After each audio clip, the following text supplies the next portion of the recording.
Israel's strict gun laws have once again become part of the discourse in America's gun debate following the deadly attack at a Florida high school in which a deranged gunman killed 17 people, including several Jewish students. In Israel, it's a privilege and not a right to own a gun.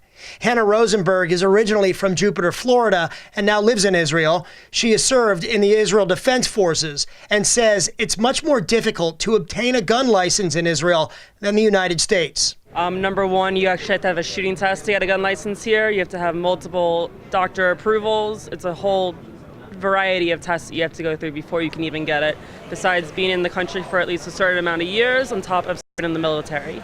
And only certain people can get a gun license in Israel, such as retired military, police officers, residents of the Golan Heights and West Bank, or people working in those areas. Those who are allowed to carry weapons must pass a shooting course every 3 years and undergo a psychological assessment at least once every 6 years. Foreign citizens like myself can look but not touch the trays of guns at Magnum 88, a gun store and gun range in downtown Jerusalem, one of the very few. About a year ago, I came to the gun range and I was able to shoot a .22 caliber rifle. Well, today I'm told that the law has since changed, and that's no longer the case.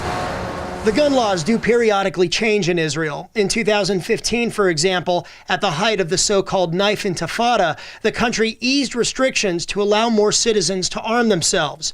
As of 2015, the state of Israel reported 264,000 firearm licenses, or 3% of Israel's population of 8.5 million people. In the United States, as of 2017, an estimated 42% of U.S. households reported having at least one gun. I applied for a gun license last time I went to the States for fun, and it was extremely simple. All I needed to do is fill out a couple of paperworks online and then pick it up at the DMV.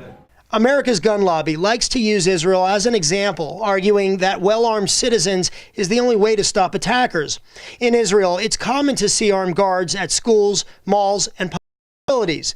But Israeli leaders say armed civilians and guards are not meant to stop deranged gunmen, but instead terrorists. And those interviewed by the Media Line agree there's a different mentality when it comes to gun ownership and rights in Israel. There's no constitutional right to bear arms here.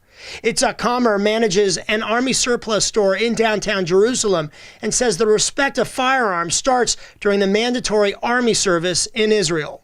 It's very strict. When you dealing with a gun, it's like a big tool. You play game with the rules. If they told you not to do, you don't do it, because probably somebody before you or in the history got injured or killed because he played or she played with a gun. So it's like tradition. You don't cut the chain. You want to cut the chain, you're playing with your life. For the Media Line in Jerusalem, I'm John Huddy.